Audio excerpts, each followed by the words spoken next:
Good evening and welcome to the 63rd Madison Sports Hall of Fame induction banquet. Jay Wilson is unavailable to MC tonight.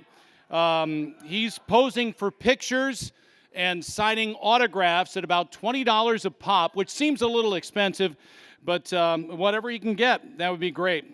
Hope everyone enjoyed their tour of Madison before they found their parking spot here tonight at the Monona Terrace. We are so happy that you're here with us to celebrate our 4 new inductees.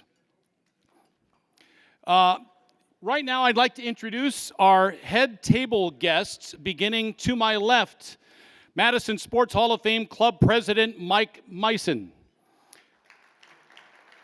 The voice of UW Women's Volleyball and Basketball, John Audius. The Flad Development and Investment Area Sportsperson of the Year winner, Caden Van Buren, Matt Middleton swimmer and volleyball player. Also, sports journalist and podcaster, Mike Heller. Our Edgewood University Athletics Friend of Sport Award winner, Dennis Semrau. WISC TV Sports Director, Andrew Banstra. To my right, the Andringa family, Rob Andringa, Multi-Sport High School Athlete of the Year Award winners, Caleb and Ezra Ligon of Madison Memorial. ESPN radio personality and co-host of ESPN Madison's Afternoon Drive, Jim, Matt, and Molly Brown. Also, it looks like, yes, yeah. Okay, gotcha. Also with us tonight is, the Park Bank Madison Sportswoman of the Year, Nijawani Riak, who is on the tour and will be with us shortly, according to Jocko, WMTV Sports Director Mike Jocks. Thanks, Mike. And our Madison Area Sports Commission Madison Sportsman of the Year, Drake Baldwin, the Atlanta Braves catcher, National League Rookie of the Year. His mom, Bridget Baldwin, is here to accept his award here tonight. Ladies and gentlemen, your head table guests for the evening. And now your class of 2026 Madison Sports Hall of Fame inductees. A multi-sport athlete from Madison Edgewood who played in 143 hockey games at the University of Wisconsin, won the national championship in 2006 while serving as captain for the Badgers, and played 378 games in the National Hockey League for 3 different franchises, winning the Stanley Cup in 2010. Ladies and gentlemen, Mr. Adam Burish.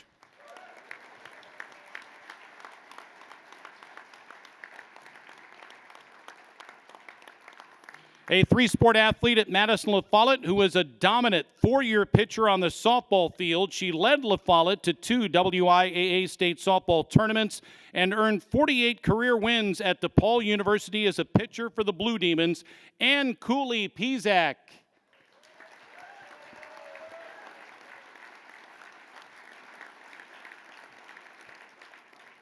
An all-everything performer for the Madison Memorial basketball team who continued his career at Marquette University for 4 years before playing in the NBA for 15 seasons with 8 different teams, including the Milwaukee Bucks. Wesley Matthews IV.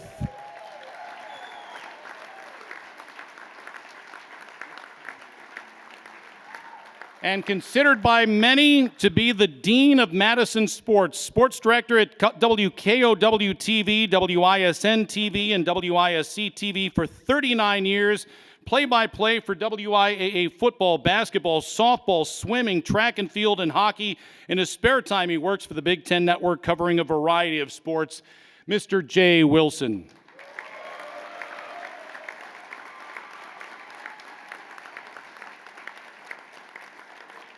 Ladies and gentlemen, your distinguished inductees for the evening right in front of us here.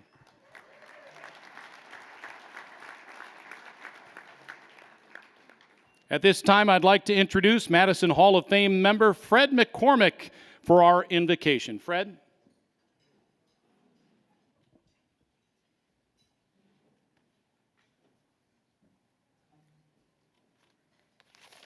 I'm honored on behalf of the Madison Sports Hall of Fame Club to present this invocation.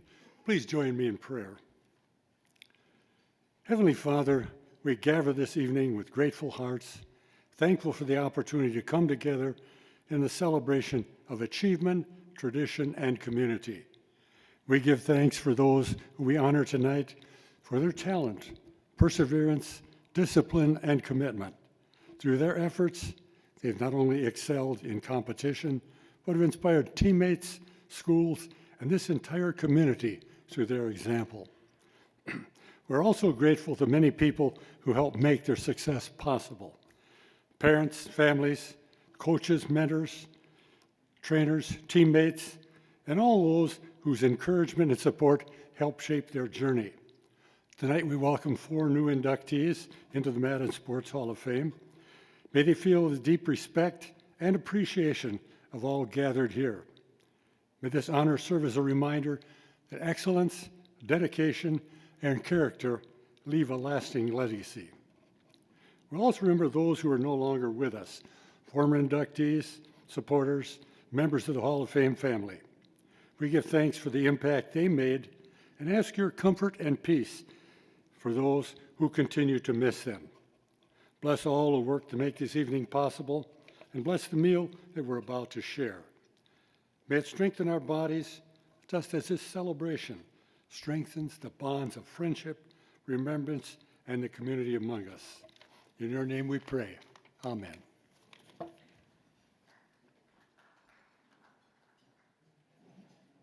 Thank you, Fred. Please enjoy your dinner. We'll begin our ceremony here in about 35 minutes or so. Thank you.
Well, good evening, and once again, welcome to the 63rd Annual Madison Sports Hall of Fame Induction Banquet.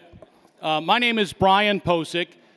Jay Wilson was the master of ceremonies for this event for more than 2 decades and did a wonderful job. And honestly, it's not easy to read a script that Al Schumacher provides to you word by word, minute by minute, but somehow Jay was able to do it all these years. And now that Jay's going into the Hall of Fame, he's apparently overqualified for MC duties, so they hired another washed-up old sportscaster to take his place. Without further ado, I'd like to reintroduce the president of the Madison Sports Hall of Fame Club, Mike Madison.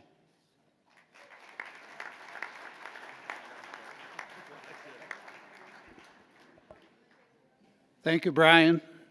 I'd like to take this opportunity to welcome everyone to the 63rd Annual Induction Banquet of the Madison Sports Hall of Fame, with a special recognition to our past inductees in attendance, who you will meet in a few moments. A special welcome goes out to our award winners, their families and friends, all sports enthusiasts, and of course, the members of the Madison Sports Hall of Fame Club. This night is about recognizing outstanding achievements in sports in and around the Madison area, whether for this past year or over an entire career. Hopefully you've been able to catch up with some of the Madison's finest athletes and builders of athletics during this social hour. You will also hear about our grant recipients, our special achievement winners, and our major award winners that are also deserving of this recognition that they are about to receive. Finally, this evening, you will see an outstanding class of Hall of Fame inductees. As usual, this year's class is diversified between sports, gender, and ethnicity. This banquet could not be put on without the generosity of outstanding sponsors who make all of this possible. I'd like to acknowledge them at this time. If you could please stand up for recognition when I call out your name, that would be much appreciated. The Madison Area Sports Commission in the back.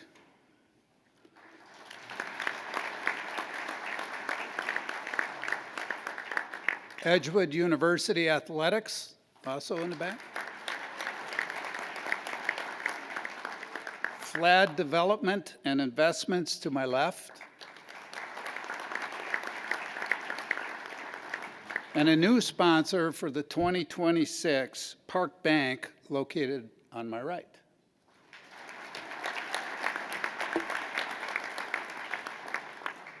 Thank you to all of you for what you do for this organization. American Family Insurance, the Don Lidicote Agency, also should be recognized, in the Andringa family over on my right. Don Lidicote. And the Andringa family.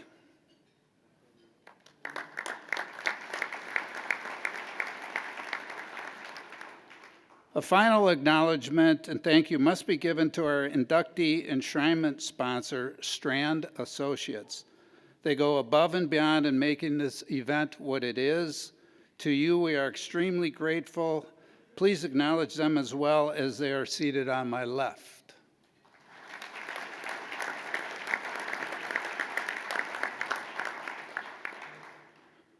I'd like to take a minute, too, to recognize the Madison Sports Hall of Fame directors. They are leaders in service and for many years in this organization. Please stand. Board of Directors.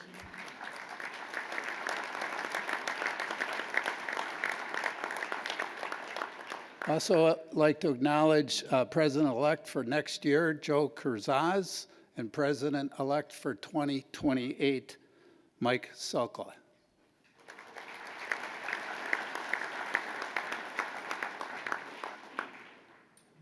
And a special acknowledgement to Al and Sandy Schumacher for all they do throughout the year to put on this type of banquet.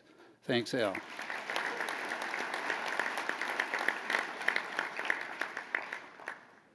Final words of welcome go out to all of you in the audience, and it comes as an invitation to you to join our club. We meet for lunch weekly throughout the school year and have informative and entertaining speakers each week. Our club is for all people who are interested in sports and not just for elite athletes. Please visit our Madison Sports Hall of Fame Club website and look at our Facebook page to get more information. Now it's with great anticipation to get this induction ceremony going that I gladly turn the microphone back over to our Master of Ceremony, Brian Posick.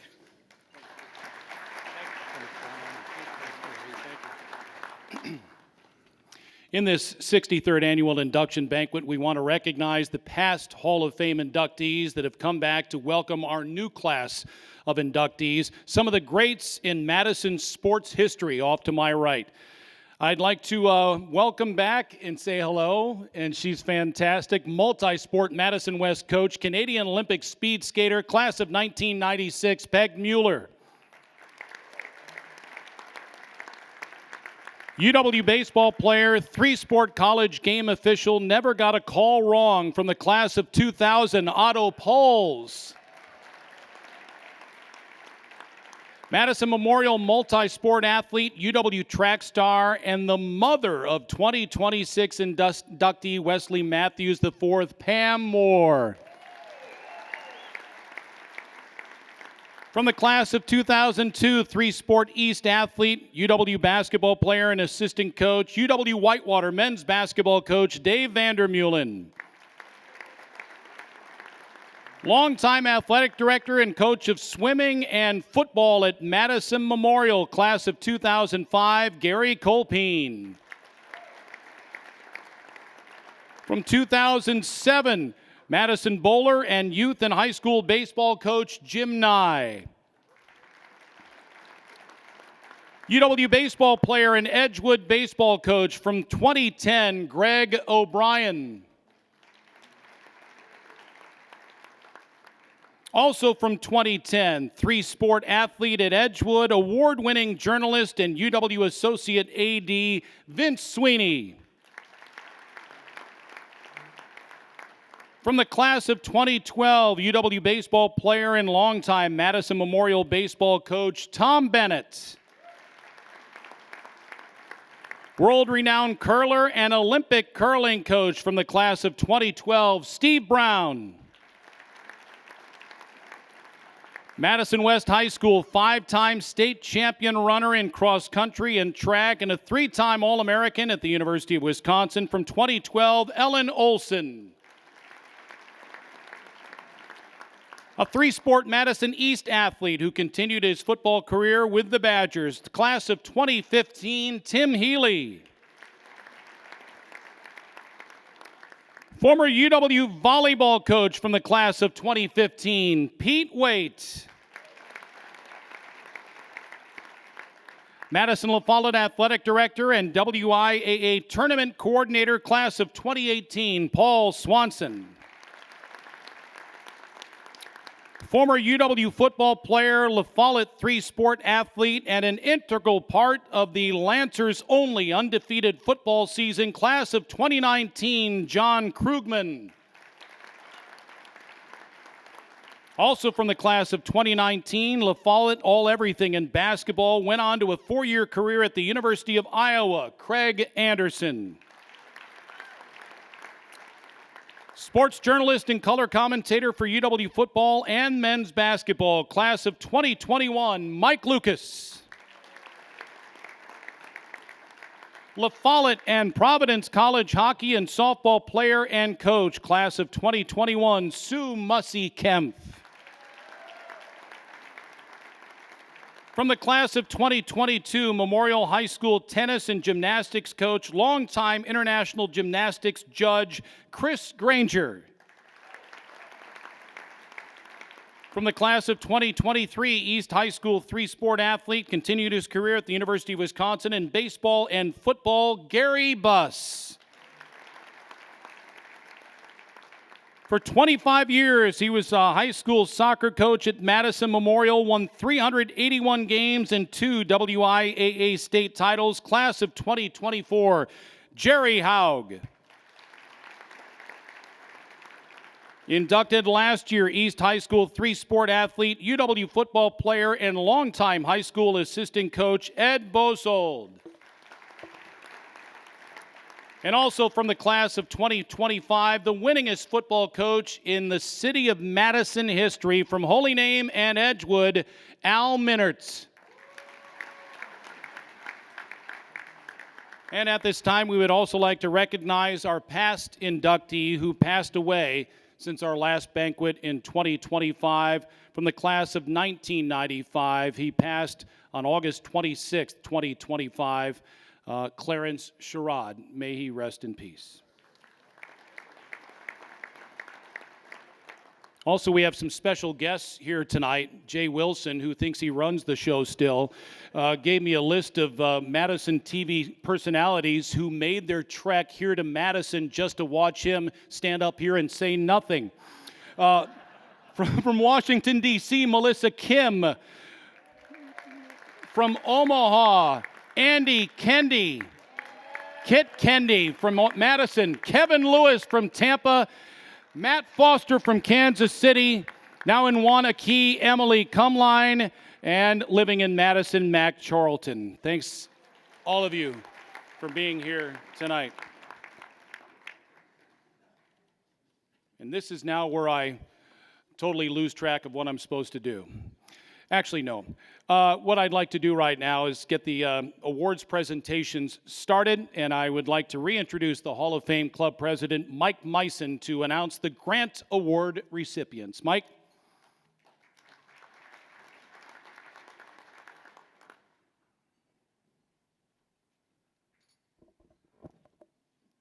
Madison Sports Hall of Fame Club is proud to give back to organizations in our community that provide boys and girls sport opportunities throughout the year. The Hall of Fame awards 5 $750 grants to these worthy organizations. These grants are named after Otto Breitenbach, a Madison native who attended Edgewood High School and the University of Wisconsin. He was a physical educator who taught, coached in Middleton and Madison La Follette before also becoming the athletic director at Madison La Follette. Later, he joined the UW Athletic Department, serving as an associate director for 15 years. Otto was a longtime club member, serving as our president several times, and was a past inductee into our Hall of Fame. Our first grant award winner is Active Youth Wisconsin. This organization provides scholarships for their programs and supplying essential equipment such as bikes, athletic shoes, swim lessons to youth who would otherwise be unable to participate. They provide sport opportunities for Madison area youth by assisting with cost and transportation to and from their programs. The second grant award winner is Madison United Rugby. They provide opportunities that begin as early as 4 years old and throughout high school. Programs include co-ed flag rugby for younger participants and tackle rugby for older boys and girls with opportunities to compete at a local and regional league tournaments. Next grant winner is Magic Soccer. This grant will be used to build their scholarship fund. The club believes that all children should have access to high-quality youth soccer regardless of ability to cover the financial costs associated with soccer. Scholarships cover full or partial registration fees and necessary player equipment like shoes, shin guards, and tournament fees. The Southside Raiders Football and Cheerleading Incorporated is our fourth grant award winner. This organization provides coaching, mentoring, and anti-delinquency services to our boys and girls through the sports of football and cheerleading. Over 90% of the participating families are at or below the free and reduced lunch financial income limit. Their philosophy is not to turn any child away due to financial hardships. The final grant award winner is the Wisconsin Skeeters Youth Sled Hockey. Hockey helmets and gloves for the upcoming sled hockey season is behind this grant. The club's mission is to provide disabled youth the opportunity to participate in the sport of sled hockey while offering assistance toward their adaptive sports equipment needs. These grants would not be possible if it weren't for the Friends of Otto Breitenbach and especially the Breitenbach family for generating the funds to continue to grant these awards annually. The Madison Sports Hall of Fame Club hopes to continue the promotion of youth sports through these annual grants. So if you represent or know of a program that needs financial assistance, please go on our website, download an application for next year award consideration. Congratulations to these sport organizations.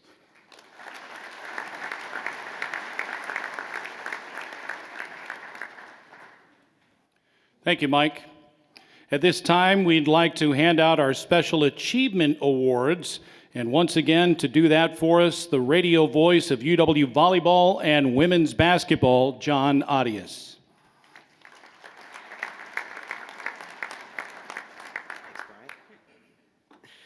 American Family Insurance and the Don Liddicoat Agency are proud to sponsor the following Special Achievement Awards to the following individuals whose athletic success was above and beyond during this past year.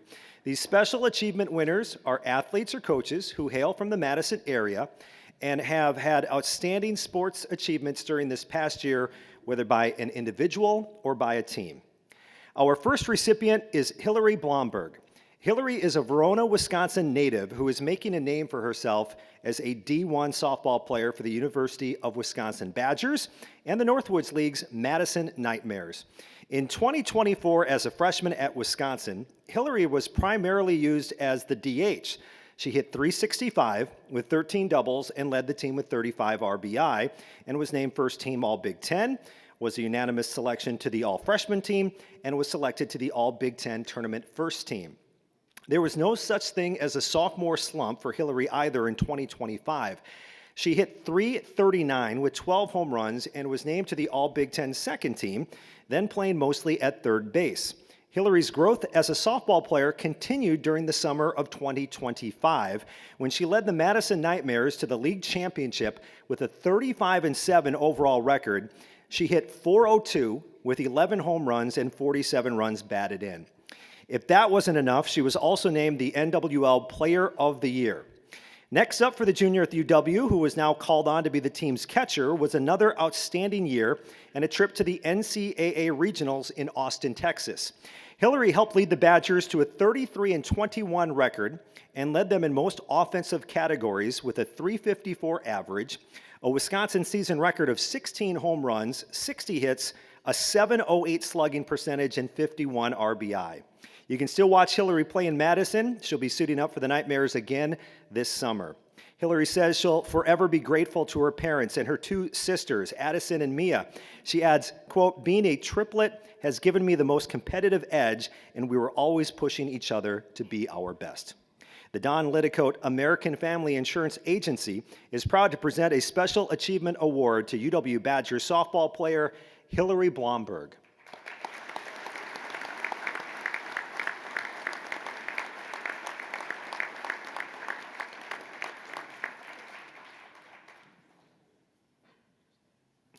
Our next Special Achievement Award is for Megan Eggstead. Megan can best be seen on the screens, as getting up onto the dais would be a difficult endeavor for this extremely successful wheelchair athlete, but definitely not impossible.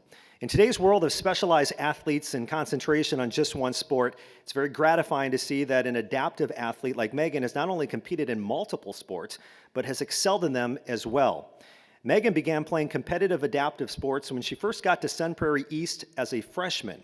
Her accomplishments just exploded. First of all, there's track and field. Last spring at the WIAA State Track and Field Meet in La Crosse, Megan took first place in the 400-meter race for the second consecutive year. She also took first place in the 800-meter race, again for the second straight year, and also took first in the shot put with a WIAA state record throw of just over 16 feet, a new state record. Still not satisfied with her accomplishments, she took third in the 100-meter wheelchair race to earn a total of 36 points in the WIAA state meet, which was enough to earn Sun Prairie East the WIAA state championship. And tomorrow, Megan competes in the WIAA state meet again in the 400, 800, and 1600 meters, as well as shot put. Now on to wheelchair basketball, where Megan played for the Mad City Badgers. Now, she's considered a low-class player, which refers to her classification based on disability. The higher the class, the less disabled, and often the higher they'll sit in a chair, giving them a better chance to shoot the ball. Now, even as a low-class player, Megan was called on to do a lot of shooting, given that her team was made mostly of low-class players. In December 2025, Megan signed a letter of intent to play wheelchair basketball at the University of Illinois and will be enrolling there in the fall. Megan is thankful for her mother for attending every single track meet, no matter the weather, and for driving her to every basketball tournament, no matter the distance. And her father for making meets despite his busy work schedule and previous deployments. And adds she always hears his voice yelling and cheering in the crowd. Also thanks to her grandparents and coaches as well. The Don Lidicote Agency, American Family Insurance Agency, is proud to present a Special Achievement Award to Sun Prairie East's wheelchair athlete Megan Eggstead.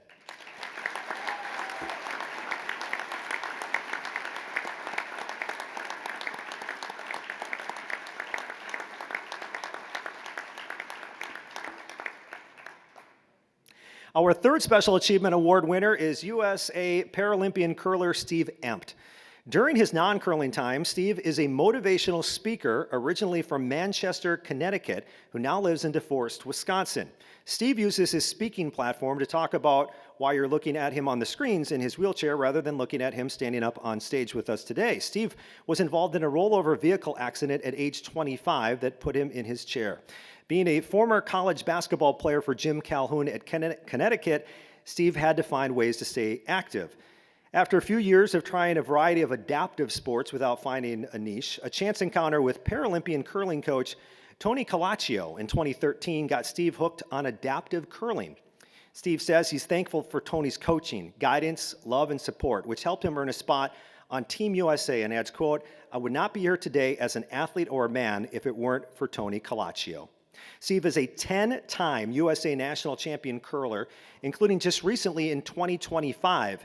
He's competed in 6 world championships with the USA mixed team, and just recently in Milano Cortina competed in his 3rd Paralympic Games. After previously competing in mixed teams competition in the 2018 and 2022 Games, the Milano Paralympics in 2026 was the first time he competed internationally in mixed doubles with his new partner, Laura Dwyer. The team of Empt and Dwyer reached the semifinals with a chance to medal, but eventually finished in 4th place.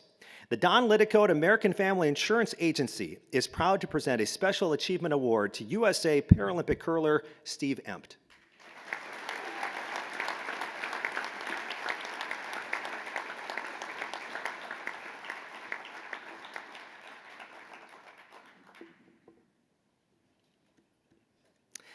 All right, our next Special Achievement winner is Madison West soccer coach Matt Glittenberg. Under Matt's guidance and leadership, Madison West posted a 17-1-1 record during the fall of 2025. That record included an undefeated Big 8 Conference Championship and the WIAA D1 State Championship, where the Regents beat Brookfield East in the semifinals and then beat Marquette University School 1-0 in the finals to avenge their only defeat of the year. The Regents ended up the 2025 season ranked number 1 in the state with a number 6 national ranking. Success can often be associated by the participation rate by student athletes, and in a time when many City of Madison schools are having difficulty fielding more than a varsity team and possibly even just one junior varsity club, Matt and his Regents are fielding multiple freshman-only teams, 2 junior varsity teams, and the varsity squad, over 200 competitors. Unfortunately, Matt still has to trim that number of participants who actually want to play for him and the Regents. Matt, who has been coaching the Regents since 2023, had previously coached at Menominee and also the girls soccer program at South High School. Last fall, his accomplishments earned him the 2025 Wisconsin Coach of the Year honors, as recognized by the Wisconsin Soccer Coaches Association. The Don Lidicote American Family Insurance Agency is proud to present a Special Achievement Award to Madison West boys soccer coach Matt Glittenberg.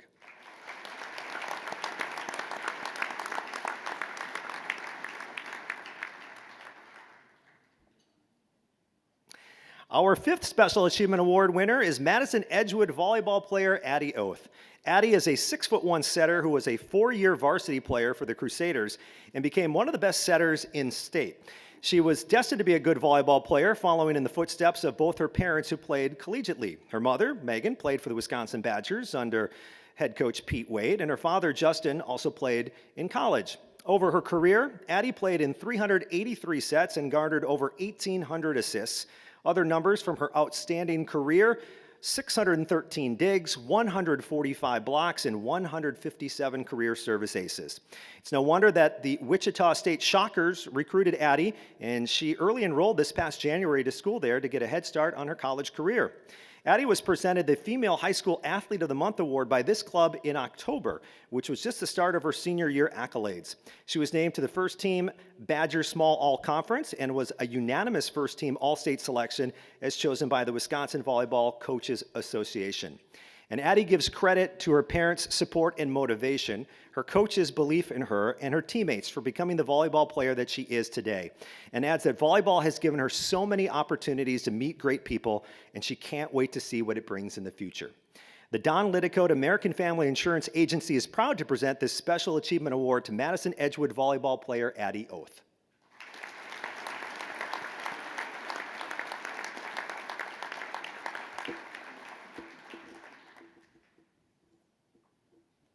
All right, and our final Special Achievement Award winner is Madison Edgewood hockey player Owen Porter.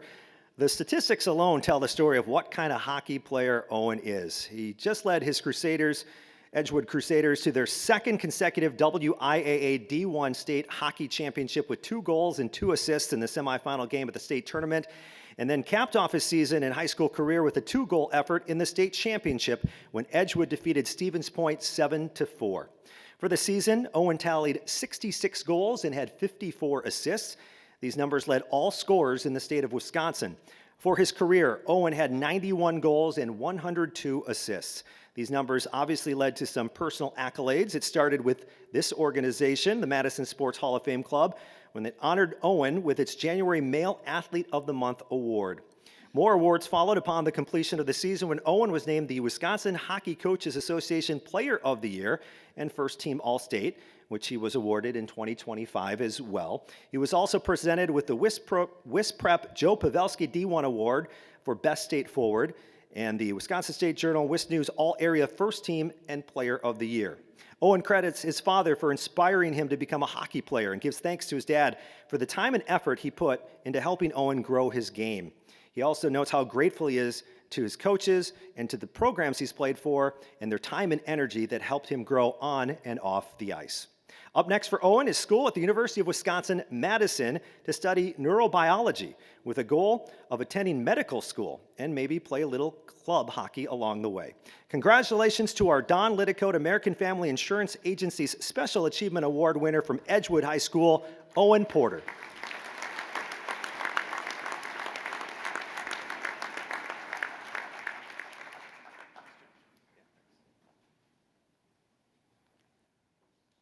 Thanks a lot, John. Good to have you back here at the Madison Sports Hall of Fame banquet. By the way, please check your pockets. Somebody dropped their Monona Terrace parking ticket. It'll only cost you about $50. Jay Wilson said 50. So if it might save you some money just to pay him as opposed to spending or having your car overnight and getting charged for that. So come and see me if you happen to realize that it's yours. Time for our major award winners, and I'd like to introduce from Badger Connect and I Love Mondays podcast, longtime Madison sportscaster Mike Heller, who will present the FLAD Development and Investment Madison Area Sportsperson of the Year. Mike? Thank you, Brian. It's like a reunion. I get Posick here. He left of his own accord, and then there's me and Audius and Lucas. We didn't get choices. It was a little different on the way out. And then there's this whole TV reunion thing. Jocko's over there. He's successful. Jay Wilson's over there, successful. Andrew's successful. And then there are a couple others in the building that different. And, John, you're committed to the RBI thing, huh? What did I do? RBIs? You're committed on the RBI front? Yes. Okay, just wanted to make sure. When I got here tonight, one of the great things about being here is this group. We all know, and we're going to talk about the group that is up front and the 4 who are going to be inducted. But when you get to mingle with so many of you that are sitting out in the audience tonight, it reminds you of how great the athletic world has been here, and with the great people that are out here, the success that you have had after leaving the court, the field, the ice, and the game behind. So it is athletics that takes you to those great places. Also, I would be remiss if I didn't, because every time I see her, I want to acknowledge Phyllis Andringa, who I love when I get a chance to see her. Doc's not here. He's leading a hiking group through Machu Picchu in Peru. Yeah, I don't think I'm wrong on that. You said he was in Machu Picchu, and I'm sure he's leading the hiking group. So let me get on to the award winner. I got a chance to visit with Caden Van Buren and those around him in leading up to this. He is our FLAD Development and Investment Madison Area Sports Person of the Year, Middleton High School's Caden Van Buren. Let me tell you a little bit about the numbers. Okay, he is a two-sport athlete and kind of a rare cross sport in swimming and volleyball. So it's been done before. Pete Waite, I talked to Pete on the front end here, and Pete did that. But Caden won the WIA Division I 50 Freestyle Championship in 20.08, the Division I 100 Fly in 47.46, and was part of the 200 medley relay with a state record of 129.81. In volleyball, a two-time state champion as a sophomore and in his senior season. Undefeated this last year with Middleton. Championship match, he had 20 kills. He is the Wisconsin State Journal, Wisconsin News All-Area Player of the Year for consecutive years. First team All-State, Big 8 Conference Player of the Year, 1,156 kills, 385 kills this year, 94 aces, 52 blocks, 160 digs. He'll continue his volleyball career at Loyola of Chicago. So numbers, those are really impressive all the way through, beginning to end. But I don't think numbers typically tell the story. So I reached out and I had a chance to visit with Brad Crandall, his athletic director. He talked about Caden being natural, one of the kids that you want to be around, that he's a magnet. And then he said when it counts, that is when Caden is at his best. And I think the ultimate compliment is that your athletic director said, obviously you're a swimmer and a volleyball player, but he said he would have had you lead any of his sports. That's his thoughts on you. And then you get this from family, right? So what Caden has accomplished starts with mom and dad, Kristen and Corey, who are here. Kristen and Corey, stand up because you're the reason, right? I mean, Caden isn't doing what he does without your support. And as you get older, swimming happens in the morning, right? Your first thing in the morning, so somebody's getting up to take you, mom and dad doing that. Older siblings, Parker played volleyball here and also at Loyola, which Caden will follow. Blake is a senior at Northwestern playing football, and Annika, his sister, a volleyball and track athlete. I talked to Caden about those influences on him, and siblings will have a tremendous influence. He's the youngest of those four, and he looked up to those. And he brought up a story. So Middleton had a number of runs in volleyball of getting to state, and a number of times of getting to state and then losing. So Caden's 4th grade, 5th grade, and 6th grade, 11, 12, 13 years old, watching his brother get to state and then lose, and he said that was a driver for him and one of the things that motivated him. He also said, and I think athletes and successful people say this, he said, the biggest thing was leaning on teammates, surrounded by really good teammates and coaching. That's what success says. And I imagine that his teammates said that more about him than he said it about them. He learned from Parker. Blake's a super hard worker, his older brother. He learned from Parker because Parker's doing what Caden's going to do, playing volleyball at Loyola. Blake, he said, super hard worker, valued putting your head down and getting the work done, a little more introverted. And then Annika, his sister, he was in high school with her for 2 years, and she played volleyball. And when Caden got on varsity, It's her friends that were his teammates. So she integrated him into the system. And I'll tell one quick story. And I don't know, where am I on the 5 minutes? I told him I would go a little longer. Less than 15, more than 5. So we talked about, as a freshman, he probably should have tried out for varsity, but the coach at the time, Rob Kleinschmidt, just said, do what you feel comfortable at. So he tried out for JV, and he made JV. But about halfway through the season, they brought him up to varsity, and they said, you would have made varsity if you'd just tried out there instead. But that's a little bit of what they do. Dylan Griffith, now his varsity coach, they laugh about that a little bit. The whole family swam. That's what brings him to swimming. And Caden's going to swim this summer as well. He's going to finish it in his 18-year-old year. He's going to finish swimming as part of the summer. And he said that being part of an individual and a team sport gave him a mental edge. And I'll leave you with this.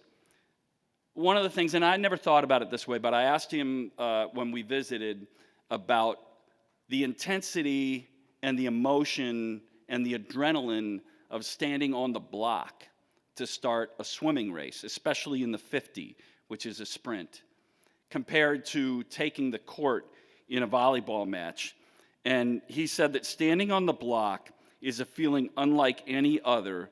And he said he's sad he's never going to have that feeling. That one chance a year at the state swimming meet, one chance on the block in a sprint, and the next 20 seconds will decide what you are. And when he did that, he became a state champion. Madison Area Sportsman of the Year. This year's winner is Middleton High School's Caden Van Buren.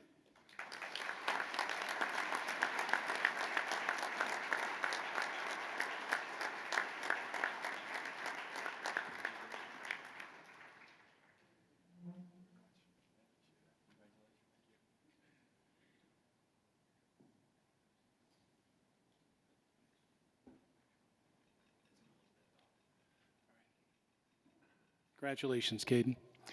Now to present the Edgewood College Athletics Friend of Sport Award, the sports director for WISC TV3. Here's Andrew Banstra. Andrew?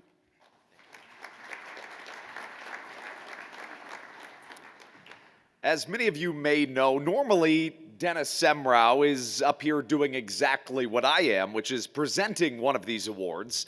He was understandably disappointed when Al Schumacher, who is our banquet coordinator, told him that he would not be presenting an award this year, until, of course, he found out that the reason was this time he would be the one receiving an award. And if you ask me, no one is more deserving of the Edgewood Athletics Friend of Sport Award than Dennis Semrau is.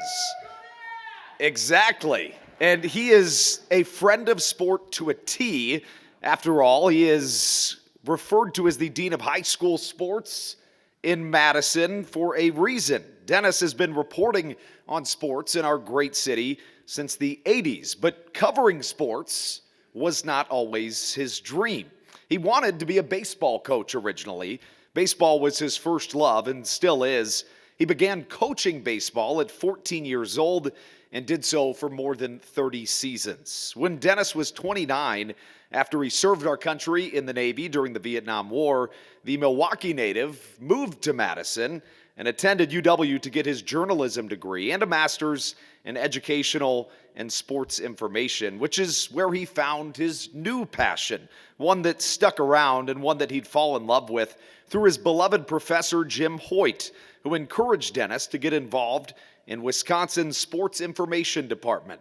While still in school, he'd become Wisconsin Baseball Sports Information Director, where he would create a media guide named Best in the Country, and Dennis adds Badger Baseball as a program that he sorely misses. To this day, he still works in sports info for Wisconsin football and basketball and has worked every single WIAA basketball and football tournament in the same role since 1984.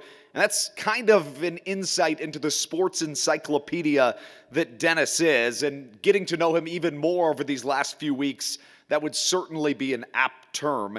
He ended up changing from collecting data to sharing it, and for Dennis, it is always more than data. The dean of Madison High School Sports was a high school sports columnist for the Cap Times and the Wisconsin State Journal in Madison for 26 years and was the Journal's Brewers beat writer for 15 years, where he voted in the Hall of Fame and continues to write for publications to this day, in addition to his work at ESPN Madison.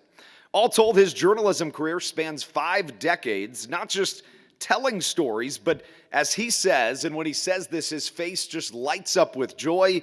He's not telling stories, he's documenting memories. That joy that he has in telling other people's stories is why, to me, he so imperfectly encapsulates what the Friend of Sport Award is. He's told stories on multiple generations of players turned coaches and on athletes who now have their own kids that he covers. 50 years in, the topic of, say, 3 Big 8 baseball players now playing in MLB, or the Reedsburg football game last night, or even as we're sitting up here, he's telling me what the score is in the Sauk Prairie baseball game. He told me earlier today that he's not covering the state track meet this year, but he still made his own cheat sheet and did all the research and made a whole notebook about it, because that's just who he is. That's how much he loves it. Or telling me about Nijawani Riak, the La Follette basketball star.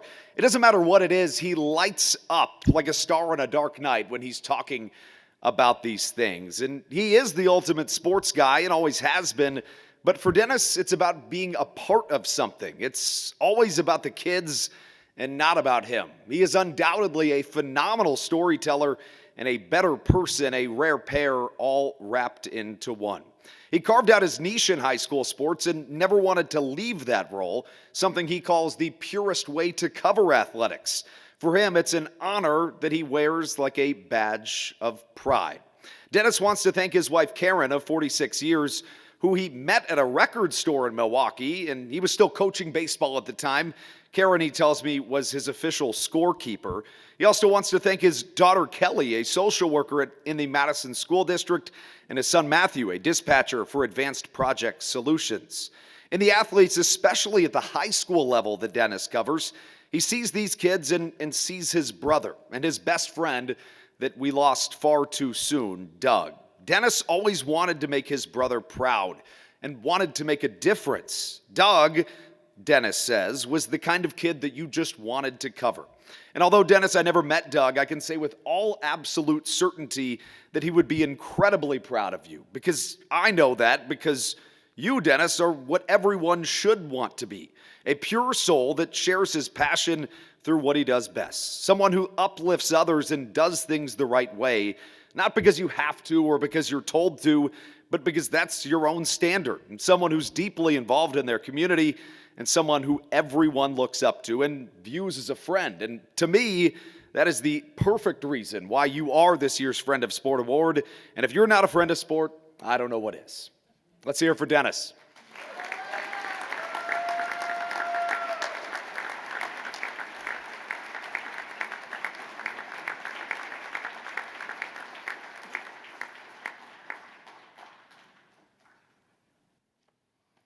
Congratulations, Dennis. Now to introduce the Park Bank Madison Sportswoman of the Year Award, a young woman who has 5 kids and her husband's home watching all of them right now. ESPN radio host Molly Brown. Molly?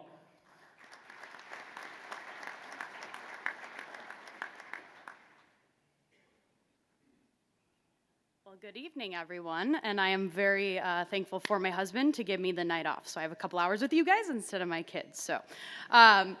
So tonight we celebrate an athlete whose accomplishments are extraordinary, but whose future may be even more exciting than her already remarkable present. It's my honor to introduce the Madison Sportswoman of the Year, Naya Riak. Yes, you can clap. Now, when you're introducing a basketball player, it's easy to get caught up in the numbers. And trust me, Naya's numbers are something to get caught up in. This season, she averaged 28.8 points, 11.7 rebounds, 3.8 assists, 3.1 steals, 1.2 blocks per game, while leading La Follette to a Big 8 conference co-championship. She also earned first-team All-State honors, and in just 2 varsity seasons, scored more than 1,000 career points.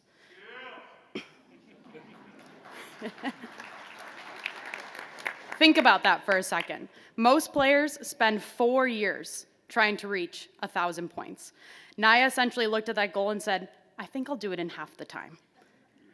And if all of that wasn't enough, she may have made Wisconsin girls basketball history this season by becoming the first girls player in the state to dunk during a game.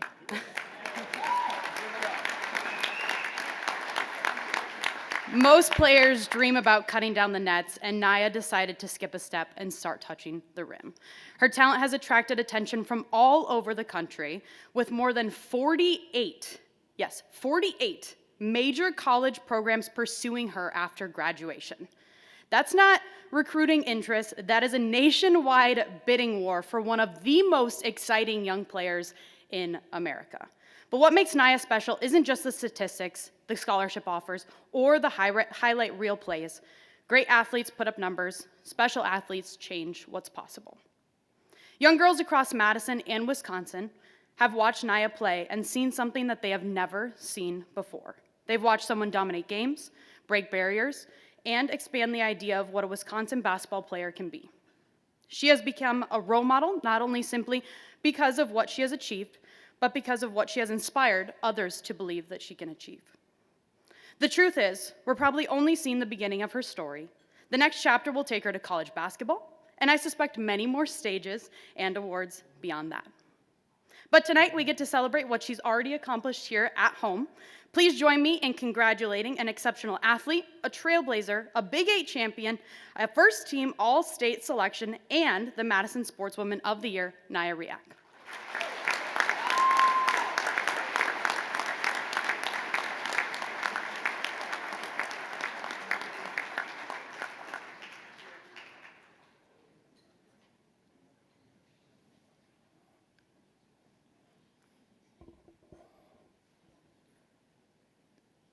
Congratulations, Naya.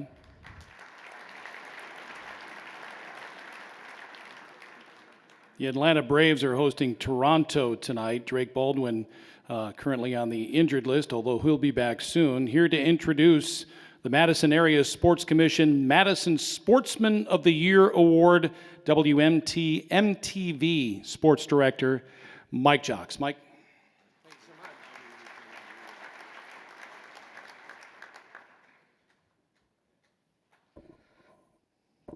That's Jocko. I remember Jay used to just call me Jocko.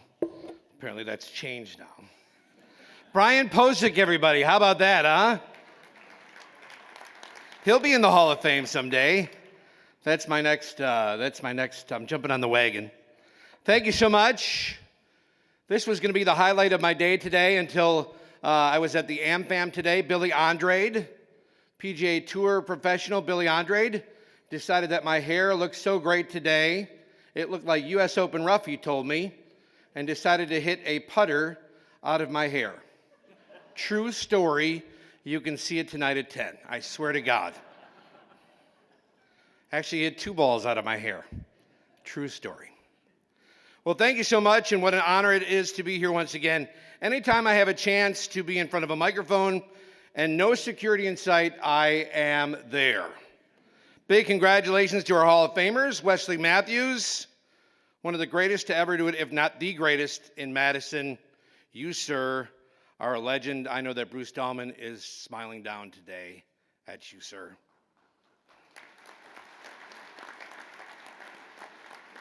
Anna Burish, man, that 2006 team was amazing. Probably one of the greatest teams I've ever covered in my lifetime. I know I'm not that old, but probably one of my favorite teams to ever cover. And you know I love me some, I think everybody knows here that I love me some Madison Edgewood. So congratulations to you, sir, as well. And Jay Wilson, haven't I been saying up here for years that Jay Wilson belonged in the Hall of Fame, and people actually listened to me. It doesn't happen at home, but people listened to me. And once again, I thank you for listening, people. And I also thank you, Jay Wilson, for listening to me when I told you to retire, because without you here, it's great. So, but you, sir, are a TV legend. Thank you for doing all you do. And I don't know you very well, but I bet you're awesome, and L's up for La Follette. Thank you so much. Hey, speaking of amazing, it's my honor. Well, thank you. Thank you. It's my family's here. But speaking of amazing, it's my honor to introduce to you the Madison Area Sports Commission's Madison Sportsman of the Year, Madison West grad, and Atlanta Braves catcher, Drake Baldwin.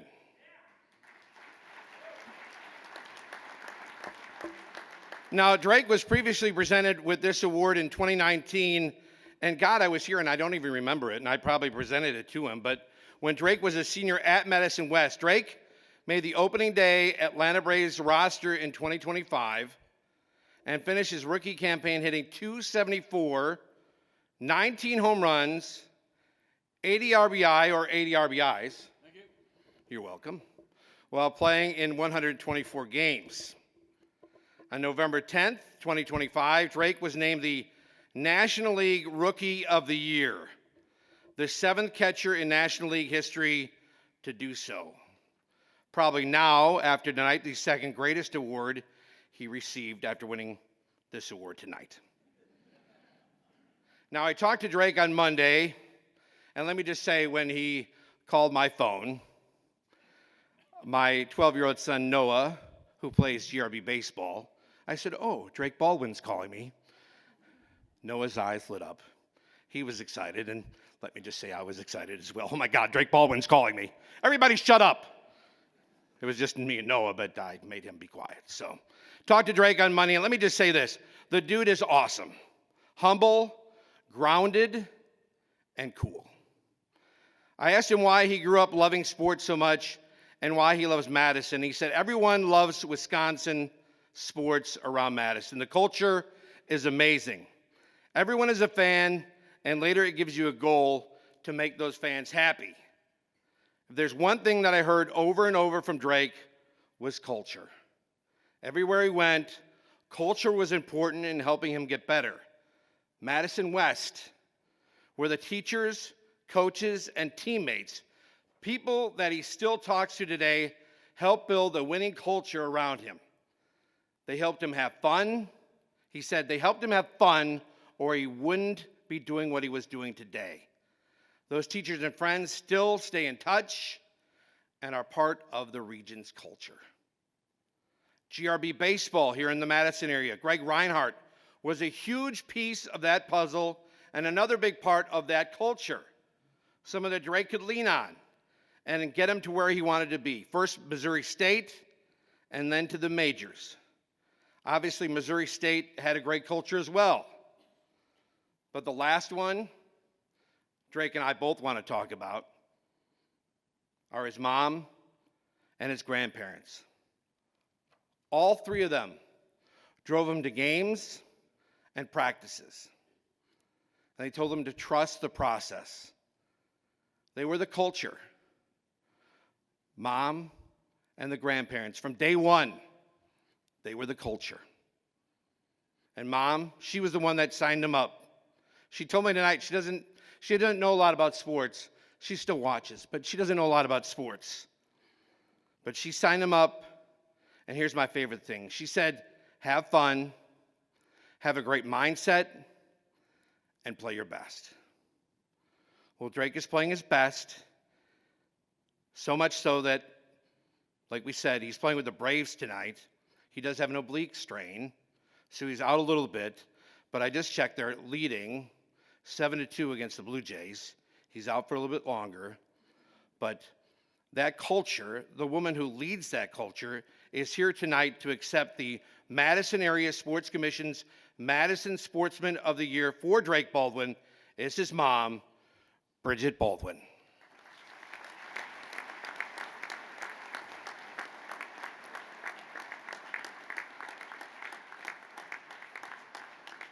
Congratulations. We'll take a picture right there.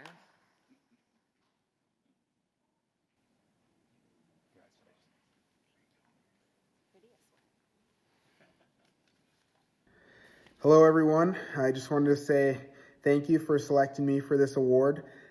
It's super special. I mean, just looking at the list of people who have won this award before me, so many Wisconsin greats who I grew up just looking up to and trying to kind of follow in their footsteps of greatness with athletics in this area, whether it be hockey, baseball, football, just basketball. So many great names on this list who I grew up watching. So pretty special to be on a list with them and be in the same breath as them.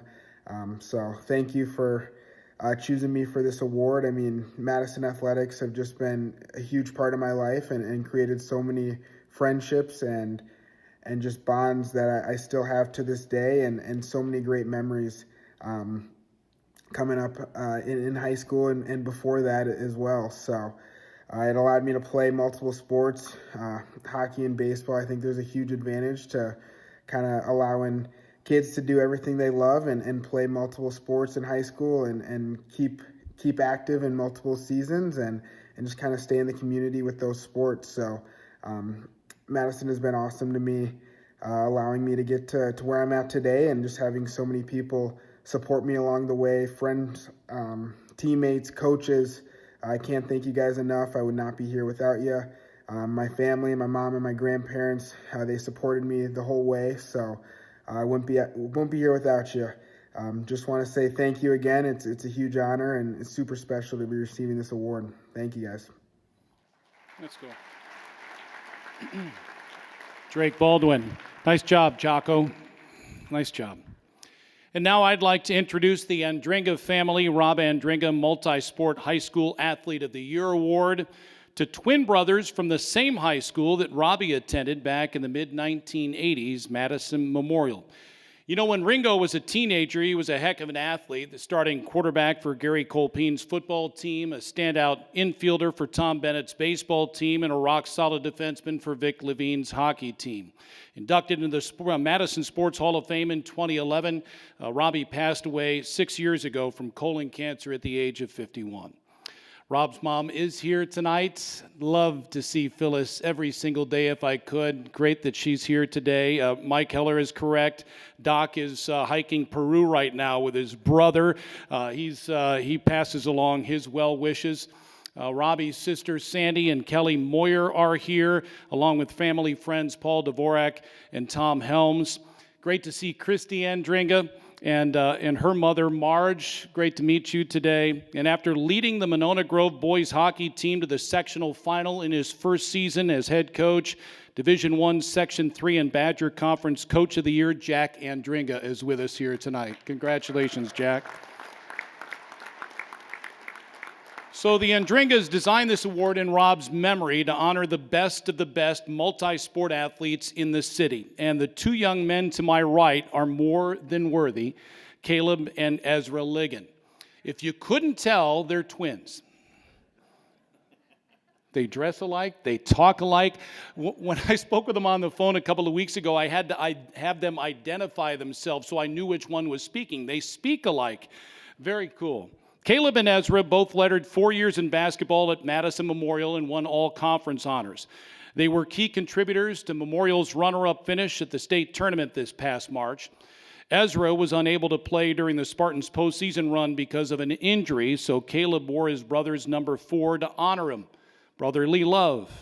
Memorial basketball coach Steve Collins said both Caleb and Ezra bring an X factor that can't be taught. They're intense, but they're stoic, Collins told NBC 15, while adding that the Ligons are like a river that looks very calm on top, but you don't know that there's a huge current underneath.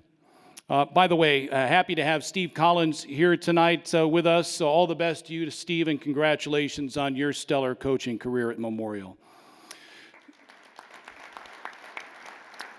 The twins have also lettered 4 years in baseball, with both earning first-team all-conference honors. Caleb is a shortstop. Ezra is a center fielder. Both have worked out for various major league teams throughout the last couple of years. They've led the Spartans to a pair of WIAA regional championships so far, and will try to make it 3 tomorrow when they host Onalaska at 5 o'clock at Memorial, right? So get your tickets now, everybody. Memorial baseball coach Nick Crone said the Ligons are a coach's dream, pointing to their work ethic, coachability, and presence in the lineup. And good to have Coach Nick Crone here with us also tonight. Not only are the Twins excellent athletes, they're outstanding students with 3.5 grade point averages while taking AP and honors courses and college dual credit courses at the University of Wisconsin. They are members of Memorial's student athlete leadership team, and both will continue their baseball careers next year at Bradley University, where they plan to study personal finance. Their goal is to play Major League Baseball someday. While they love basketball, they say baseball chose them. I wouldn't be surprised to see both of these young men in the big leagues someday soon. You know, the Liggins have a lot in common with Rob Andringa besides being good athletes and good students. Robbie was very active in the community, served on the UW Athletic Board, coached hockey for many years. The Liggin brothers do a variety of community service projects each year, from helping at the Ronald McDonald House to reading to elementary school kids. And like Rob Andringa, the Twins are really good eaters. Hard to believe the boys were under 4 pounds when they were born 19 years ago, and now look at them. Their mom said they always ask for and eat their veggies, and then added one key factor to their success has been nerd clusters. Ezra attributed one of his recent home runs to the fact he eats a few of those clusters before his at-bats. It's kind of funny how sweet things can bring out the best in someone. I know Robbie was at his best drinking Diet Mountain Dew and eating cherry Pop-Tarts, and I presume he ate a few vegetables too. And like Rob Andringa, Caleb and Ezra Liggin have a tremendous family support system. They both told me their role models are their parents, Rebecca and Jeff. They're super grateful for all the sacrifices their mom and dad have made for them over the years. And Rebecca and Jeff, you've raised 2 major league young men. They also love their 2 older sisters who've been by their side all the way. Colette, who's a student at the UW and missed tonight's ceremony so she could travel abroad, which is awfully cool. And also Avery, who currently serves as assistant to football general manager and assistant recruiting coordinator at the University of Florida. Caleb and Ezra also wanted to thank coaches Steve Collins and Nick Crone for their guidance over the years. Great people who taught them the importance of being good teammates and building a winning culture. The Twins also are thankful for the relationships they've made with all their coaches, teammates, and friends at Madison Memorial, adding that it's been awesome to go to a school where they're supported every day.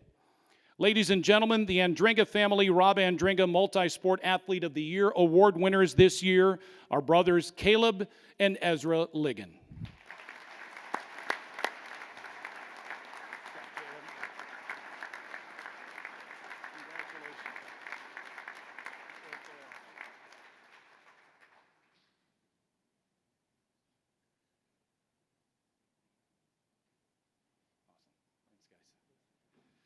All right.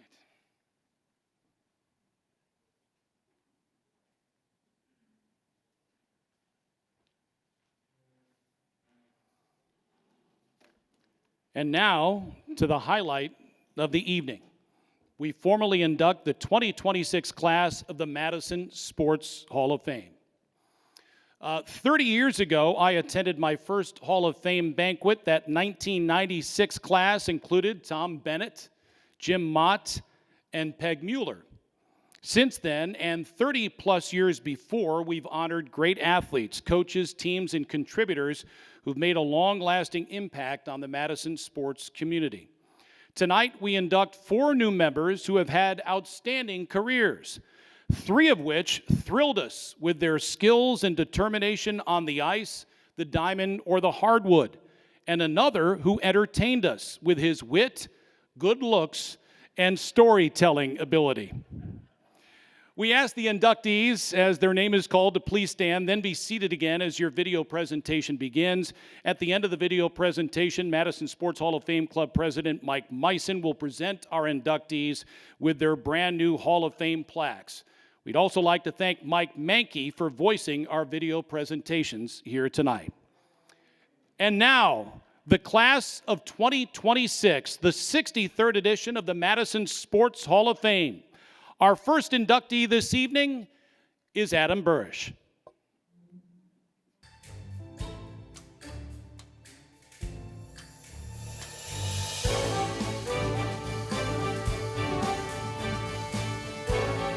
Our first inductee this evening Adam Burish was born and raised in Madison, Wisconsin, a city where hockey, family, and community would shape his life from a very young age. He's the son of Mark and Helen Burish and grew up alongside his younger sister, Nikki. From the very beginning, sports were something Adam and Nikki shared together, not just as siblings, but as teammates, competitors, and motivators for one another. Adam's introduction to sports began early. At just 4 years old, his mother brought both Adam and Nikki to a hockey practice. While his father was initially unsure about the idea, his mother believed it would be a fun experience for her children. That single decision would ultimately spark a lifelong passion for hockey and athletics. Growing up in Madison, Adam played a variety of sports, including hockey, soccer, golf, and tennis. But it was on the ice where his competitive spirit truly developed. One of the most defining aspects of Adam's youth sports experience was playing hockey alongside his sister. Nikki was often the only girl on the team, competing against boys who would go on to become some of the best players in the world.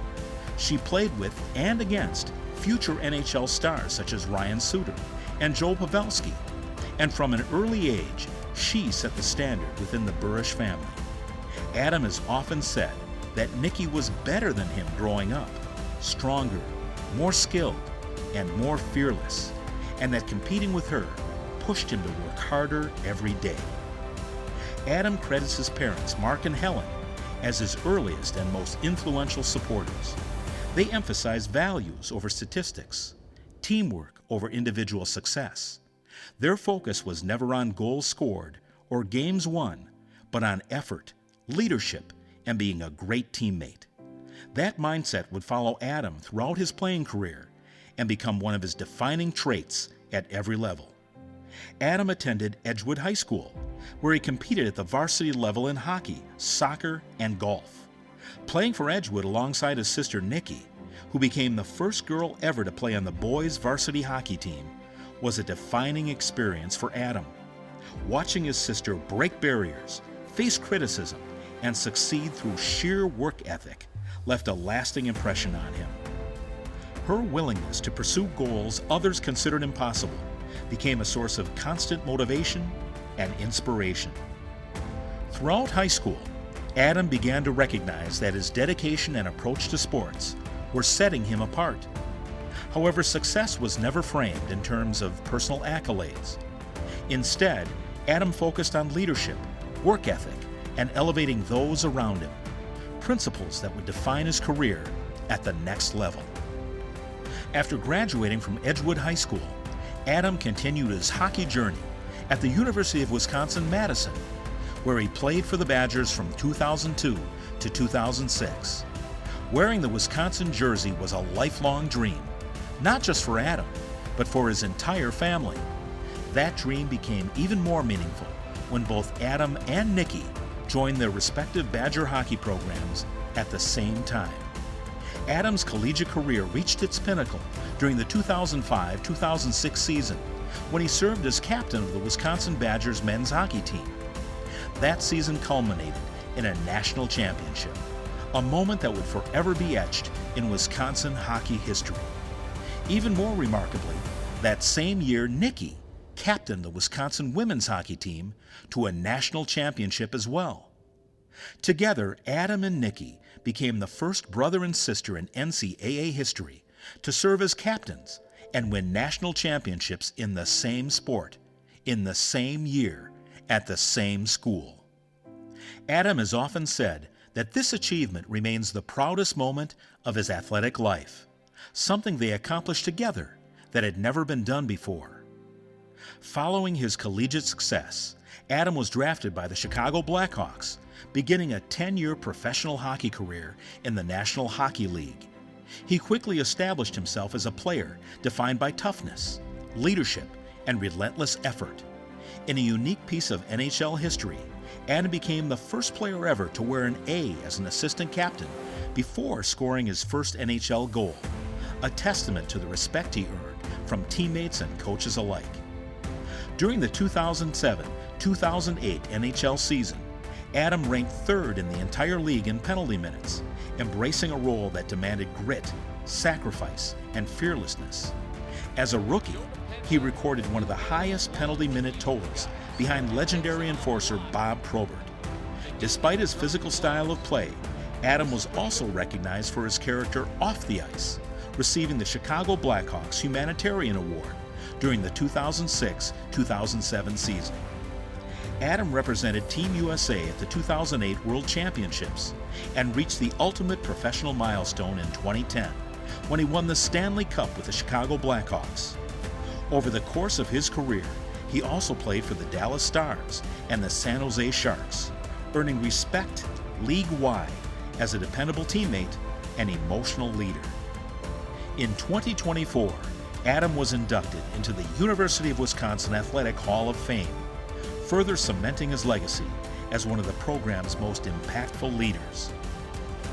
Beyond the rink, Adam's life continues to revolve around family and community. He and his wife Jackie are the proud parents of 2 children, daughter Blake and son Brooks. Adam also remains deeply connected to Madison, both personally and professionally. His family owns Rare Steakhouse, a well-known Madison establishment that reflects the Burish family's commitment to the city they call home. Today, Adam enjoys spending time golfing, hunting, fishing, playing guitar, and most importantly, being with his family. He remains an advocate for Wisconsin hockey and takes pride in giving back to the community that shaped him. Adam Burish's induction into the Madison Sports Hall of Fame represents far more than individual success. To him, it symbolizes a shared journey, one built alongside his sister Nikki, his parents, his coaches, and his teammates. It represents a dream that began on the ice in Madison and grew into something historic. Adam is proud to be from Madison, proud to be a Badger, and proud to have contributed to Wisconsin's rich hockey tradition. And above all else, he remains grateful for the people, the opportunities, and the family who made it all possible. The Madison Sports Hall of Fame and Strand Associates, Inc. are honored to welcome Adam Burish into the class of 2026.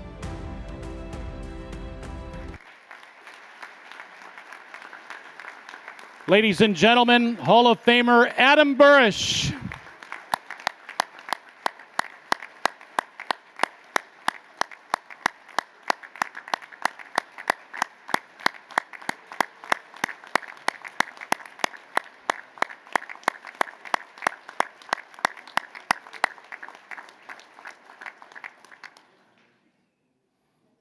Congratulations, Adam.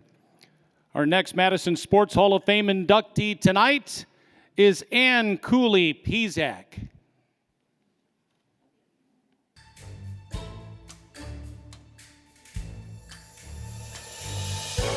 Our next inductee this evening, Ann Pizak. Was born and raised in Madison, Wisconsin, the youngest child of Keith and Kathleen Cooley. Growing up on the southeast side of Madison, Ann was surrounded by family, neighborhood friends, and the early influences that would shape her love for sports, teamwork, and community. She grew up with 3 older siblings, brothers Todd and Kevin, and sister Cindy, watching closely as they pursued their interests and set examples through their involvement in athletics. From a young age, Ann noticed something important. The kids in her neighborhood who played sports stayed busy, stayed focused, and stayed out of trouble. Sports created structure, purpose, and a sense of belonging. Those observations made an impression on her early, and they would stay with her throughout her life. Ann's athletic journey began on the softball field. The first organized softball team she played on was coached by Carol Marshall, a name that would become deeply meaningful in Ann's development as an athlete. Ann played on Carol Marshall's teams from the age of 9 through her freshman year of high school. Under Carol's guidance, Ann learned the fundamentals of the game, the importance of discipline, and the value of commitment, lessons that extended far beyond softball. By the time Ann reached 8th grade, it became clear that her talent on the field stood out. One defining moment came when her older brother Kevin, who was away at college, returned home with friends who were putting together a co-ed softball tournament team. They weren't looking for Kevin to play. They were looking for Ann. That moment confirmed what her family was already beginning to realize. Ann was a special player. Her father, Keith, recognized both her ability and her potential. Understanding that talent alone wasn't enough, he made the commitment to support her development. He began taking Ann to pitching lessons with Dick Mulry in Kimberly. Dick Mulry was well known for his expertise, with 2 daughters who went on to pitch at Oklahoma State. Keith believed Ann had the ability to earn a college scholarship, and he wanted to make sure she had the coaching and opportunities needed to pursue that path. Ann attended Madison La Follette High School from 1982 to 1986, where she became a key contributor to the softball program as a pitcher. During her junior and senior seasons in 1985 and 1986, La Follette advanced to the WIAA State Softball Tournament, an achievement that reflected both team success and Ann's individual impact. Her high school coach, Ken Roberts, played an important role in shaping her approach to the game. Ken was known for his patience and his steady presence while working with a group of high school athletes. He emphasized fundamentals, preparation, and simplicity, teaching his players that excellence came from mastering their individual roles while functioning as a unified team. That philosophy left a lasting mark on Ann and became a theme that would reappear throughout her life. In addition to high school softball, Ann competed during the summer with a team known as the T-Birds. This team brought together players from Madison La Follette and Madison East High School, 2 programs joining forces to compete against some of the most dominant teams in Wisconsin, particularly those from the Kimberly area. The T-Birds were coached by Judy Ryan, who believed deeply in the group she led. She saw a team of underdogs with something to prove and a desire to show that Madison softball deserved recognition. Under her leadership, the T-Birds won a gold medal at the Badger State Games, defeating teams loaded with college-bound athletes from nationally recognized programs, including Oklahoma State. It was a defining accomplishment that showcased grit, teamwork, and belief. Ann was not only a standout softball player, she was also an accomplished basketball athlete at La Follette High School. She earned all-city honors from both the Capital Times and the Wisconsin State Journal. In 1986, Ann was named the Capital Times Female Player of the Year, a distinction that placed her among the elite athletes in the city. That same year, she was selected to play in the Wisconsin All-Star Game, further cementing her legacy as a multi-sport competitor. Following her high school athletic career, Ann continued her journey at DePaul University, where she pitched for the Blue Demons from 1987 to 1990 while studying industrial organizational psychology. It didn't take long for her to make an impact. As a freshman, Ann stepped into a competitive program and helped lead her team to a conference championship season. She quickly earned recognition not just for her performance, but for her discipline and consistency, both on the field and in the classroom. One of the defining moments of her college career came during the conference tournament when Ann threw a no-hitter, an achievement that reflected both her composure and her ability to rise to the moment. Throughout her time at DePaul, Ann became known for her reliability in the circle, whether it was putting together dominant stretches of shutout performances or helping guide her team through long competitive seasons. She was someone her teammates and coaches could count on. By the end of her career, Ann had earned 4 varsity letters and left her mark on the program, finishing with 48 career wins, second all-time at DePaul at the time. Her head coach, Eugene Lenti, later described her as one of the school's premier pitchers of all time. Following her time at DePaul, Ann continued to carry the values of sport into every chapter of her life. She married her husband, Brian Pizak, and together they have built a life rooted in community, generosity, and connection. Ann and Brian have been married for 32 years and currently reside in Denver, Colorado. Professionally, Ann serves as an operations manager for the Mopar Parts Division at the Denver Parts Distribution Center. In a demanding leadership role, she brings the same work ethic, accountability, and team-first mentality that defined her as an athlete. Yet, even far from Madison, Ann has never drifted away from what matters most to her: kids, sports, and community. She knows every child within a 6-block radius of her home. Her yard has become a gathering place, filled with inflatables, games, and open invitations to play. Ann throws footballs, shoots hoops, and creates spaces where kids feel welcomed, safe, and encouraged to be active. Inside her home is a closet filled with books, hats, sporting equipment, and small gifts, items she freely gives to any child who stops by to play. It's a quiet continuation of the lesson she learned long ago. Sports build confidence, relationships matter, and showing up for others can change lives. Ann Pizak's story is not only about wins, medals, or accolades. It is about consistency, mentorship, belief, and the power of sport to shape character. From neighborhood fields in Madison to leadership roles in Denver, Ann has lived out the same values she learned as a young athlete: hard work, humility, and service. Her impact can be measured not just in championships or honors, but in the countless young people she has influenced, simply by caring, coaching, and creating opportunities to play. The Madison Sports Hall of Fame and Strand Associates, Inc. are honored to welcome Ann Cooley Pizak into the class of 2026. Madison Sports Hall of Famer Ann Cooley Pizak.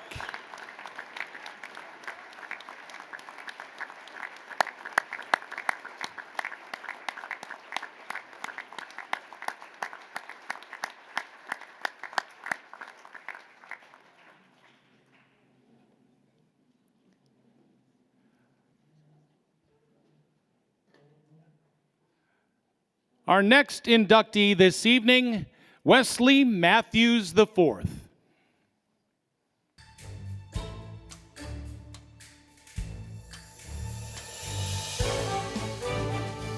Our next inductee this evening, Wesley Matthews,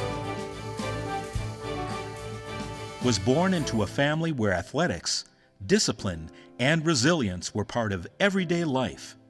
The son of Pamela Moore, a Madison Hall of Fame inductee and standout athlete in her own right, Wesley was raised in an environment that emphasized accountability, hard work, and belief.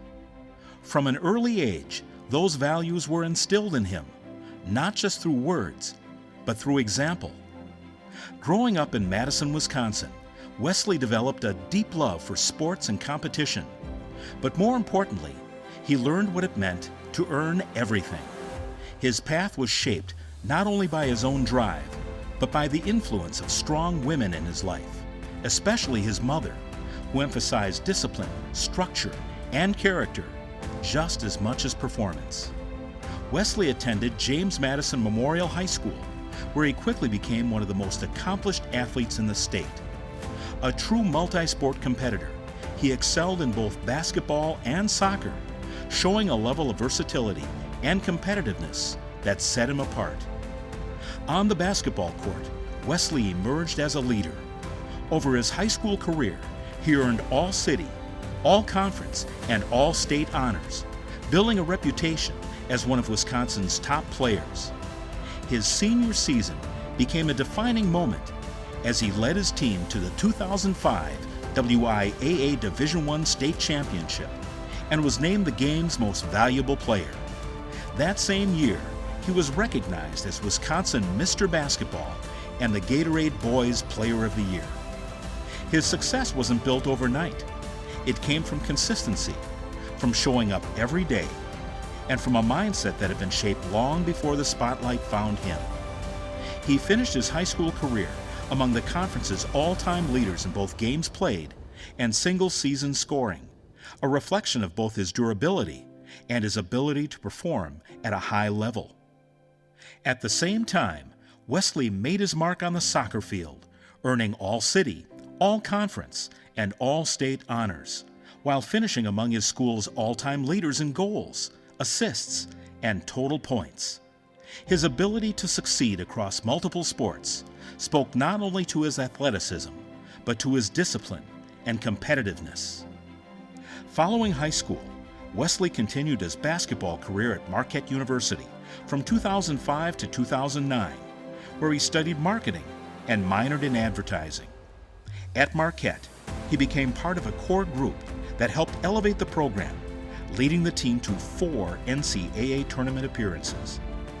During his time there, Wesley built his identity as a complete player.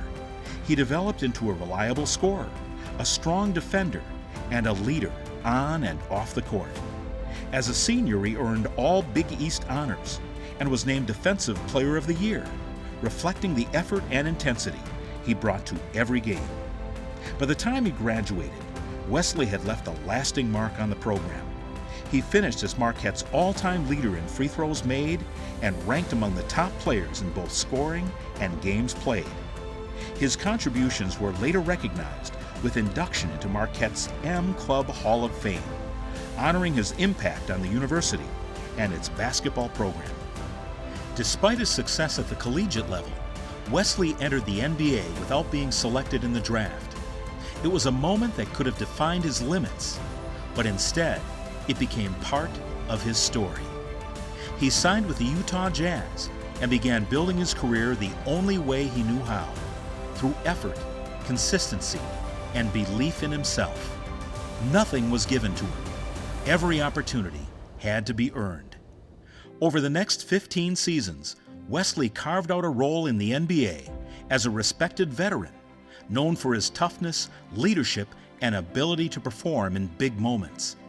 Throughout his career, he played for multiple teams, including the Portland Trail Blazers, Dallas Mavericks, New York Knicks, Indiana Pacers, Milwaukee Bucks, Los Angeles Lakers, and Atlanta Hawks. During his time in Portland, Wesley became the franchise's all-time leader in three-point field goals at the time, solidifying his reputation as one of the league's most reliable perimeter shooters. He became known for his confidence, his work ethic, and his willingness to take big shots when they mattered most. He also gained recognition for his signature three-point celebration, a bow and arrow motion that became iconic among fans and players alike, symbolizing both precision and confidence. Throughout his NBA career, Wesley competed on some of the game's biggest stages. He earned opportunities to participate in All-Star Weekend events, including the NBA three-point contest, competing alongside some of the league's elite shooters. Over the course of his career, Wesley scored more than 11,000 points, a milestone that reflects not just talent, but consistency, longevity, and resilience at the highest level of the game. Following his playing career, Wesley has remained connected to basketball, transitioning into broadcasting and analysis. He has made appearances on NBA TV and TNT, continuing to share his perspective and knowledge of the game. Wesley Matthews' story is about more than basketball. It is about perseverance, discipline, and the people who shaped him along the way. From Madison to the national stage, he built his career through hard work, belief, and a willingness to embrace every challenge in front of him. In many ways, his journey reflects the same foundation that began at home, one built by a Hall of Fame influence and carried forward through a lifetime of dedication to the game. His impact extends far beyond statistics or accolades. It lives in the example he set, the barriers he overcame, and the legacy he continues to build both on and off the court. The Madison Sports Hall of Fame and Strand Associates, Inc. are honored to welcome Wesley Matthews IV into the class of 2026. Ladies and gentlemen, Madison Sports Hall of Famer Wesley Matthews IV.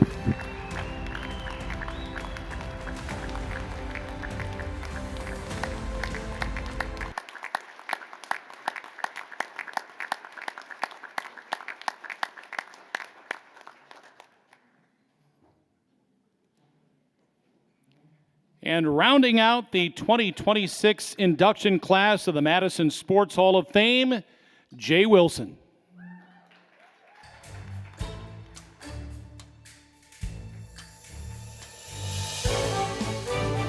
Our final inductee this evening, Jay Wilson. was born Jay Wipfli, the youngest of 4 boys, to Helen and Leonard Wipfli. He grew up on a small farm just outside Wisconsin Rapids, where hard work wasn't optional. It was simply how things were done. From his parents, Jay learned the value of finishing the job, respecting people, and trying to understand what others might be going through. Those lessons stayed with him for life. Sports were always part of the picture. Jay and his brothers played whatever was in season: baseball, football, basketball, usually in pickup games that lasted from morning until night. There weren't many organized teams, but there was never a shortage of competition. Some of Jay's favorite memories came not from the field, but from late nights listening to baseball games on the radio with his brothers, drifting off to sleep, and quietly turning the radio off when it got too loud. Jay attended grade school at St. Joachim's in Pittsville, where he still holds the 100-yard dash record, mostly because his graduating class was the last before the school closed. He went on to attend Wisconsin Rapids Assumption High School, where he played basketball and ran cross country. His cross country team qualified for the WISA State Championship, but Jay was already beginning to realize that his future in sports might not be as an athlete. That became crystal clear when his basketball coaches assigned him uniform number 25, because it reminded them it was safe to put him in if the team was 25 points ahead or 25 points behind. Jay took the hint, laughed, and began focusing on something else he loved just as much: telling sports stories. His broadcasting career began humbly at WFHR Radio in Wisconsin Rapids. His first shift was playing Christmas music from midnight to 5 a.m. on Christmas morning for $1.41 an hour. It wasn't glamorous, but it was enough to hook him. Jay went on to attend the University of Wisconsin-Madison, earning a degree in broadcast journalism. One of the most influential people in his life was his professor, Jim Hoyt, who saw potential in Jay and helped open the door to his first television job. In December of 1980, Jay interviewed with Marsh Shapiro at the Nitty Gritty and was hired days later at WKOW-TV in Madison. That job came with one small catch: his last name. Wipfli wasn't easy to remember on television, so Marsh handed Jay a Madison phone book and gave him half an hour to find a new one. Jay considered Jay Walker, but decided being named after something illegal wasn't ideal. Then he remembered his Wilson A2000 baseball glove. If nothing else, he figured he'd at least have his name on his glove. And just like that, Jay Wilson was born. Jay's career took him briefly to Milwaukee, where he covered professional sports, but he quickly realized his heart belonged to high school and college athletics, the places where sports meant everything to families and communities. In 1987, WKOW brought him back to Madison as sports director, a role he held for nearly 20 years. He later continued his career at WISC-TV, while also becoming one of the original voices of the Big Ten Network. Over 4 decades, Jay did play-by-play for 11 different sports, but the defining chapter of his career was his 30 years broadcasting the WIAA state basketball and hockey tournaments. Those broadcasts weren't just games, they were memories. For players, parents, coaches, and entire towns, those moments mattered deeply. Even today, Jay is still known to many as the basketball tournament guy. Jay also had the privilege of covering some of the greatest moments in Wisconsin sports history, from Badger football and basketball runs to Packers championships. One of the most memorable came in 1994, when the Wisconsin Badgers played in the Rose Bowl. The game became the most watched television broadcast in Madison history. Jay hosted the postgame show and conducted the first live interview with Barry Alvarez on his way to the locker room, a moment that still stands as one of the most impactful in Madison television. Throughout his career, Jay was voted Madison's favorite sportscaster 20 times. He was inducted into both the Wisconsin Football Coaches Association and Wisconsin Basketball Coaches Association Halls of Fame, and received the Silver Circle Award for 40 years of service in broadcasting. He also served as MC for this very banquet for 20 years, making tonight especially meaningful. Jay is quick to point out that none of it was done alone. He credits the photographers, editors, producers, interns, athletes, and coaches who trusted him with their stories and who worked tirelessly behind the scenes to make everything look effortless on air. At home, Jay's greatest pride is his family. He's been married to his wife Jill for 41 years. Together they raised 3 children, Katie, Connor, and Brett, and now enjoy 3 grandchildren. Jay often says Jill carried the heavier load during his career, and he remains endlessly grateful for her support. In 2022, while calling the state softball tournament, Jay suffered a heart attack just blocks from the hospital. 2 stents later, he returned healthy and grateful, using the experience to remind others not to ignore warning signs and to take care of themselves. Today, Jay is still involved in sports, calling games, announcing championships, serving as the PA voice for Madison Memorial Basketball, and even picking range balls at Pleasant View Golf Course, where his son is now his boss. Jay Wilson's induction into the Madison Sports Hall of Fame honors 40 years of dedication to Wisconsin sports, not for personal glory, but for the joy of telling stories that mattered. For Jay, being recognized for doing something he loved, surrounded by family, friends, and the community he served, is, as he says, about as good as it gets. The Madison Sports Hall of Fame and Strand Associates, Inc. are honored to welcome Jay Wilson into the class of 2026. Ladies and gentlemen, Madison Sports Hall of Famer Jay Wilson.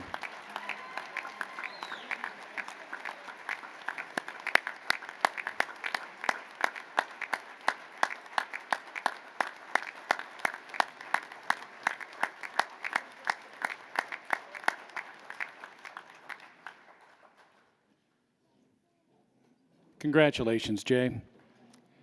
Well, we'd like to thank all of you for joining us for the 63rd Annual Madison Sports Hall of Fame Banquet. And once again, congratulations to this year's inductees and award winners.